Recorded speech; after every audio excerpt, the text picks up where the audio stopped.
کا امام ایسا ہو کہ باشرع ہو، مسجد کا امام ایسا ہو کہ اس کی داڑھی اچھی ہو، مسجد کا امام ایسا ہو کہ خوبصورت ہو، مسجد کا امام ایسا ہو کہ تلاوت اچھی کرتا ہو، مسجد کا امام ایسا ہو اس کے لباس اچھے ہوں، زبان اچھی ہو، شیریں ہو، نیک ہو، تو میں کہتا ہوں مسجد کا صدر بھی ایسا ہو کہ کم از کم 2 رکعت نماز پڑھانے کے قابل ہو۔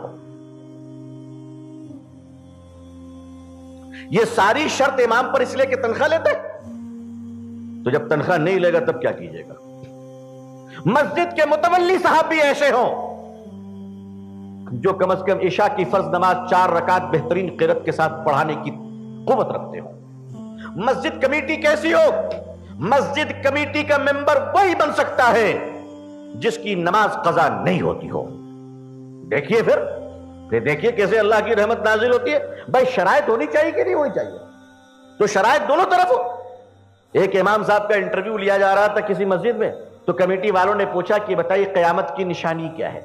وہ بھی امام دل جلا تھا بیچارہ، اس نے کہا قیامت کی سب سے بڑی نشانی کہ امام کا انٹرویو جاہل لے رہا ہے۔ اس سے بڑی نشانی اور کیا ہو سکتی ہے امام قیامت کی؟ وہ بھی بیچارہ دل جلا تھا کہ ہو نہ ہو لیکن بول دو۔ سبھی لوگ تو خاموش نہیں ہوتے۔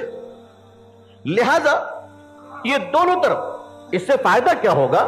اس سے فائدہ یہ ہوگا کہ عام مسلمانوں کے اندر مسجد کمیٹی کے ممبر بننے کے خواہش کی برکتوں سے دینداری تو آ جائے گی انشاءاللہ، دینداری تو آ جائے گی انشاءاللہ۔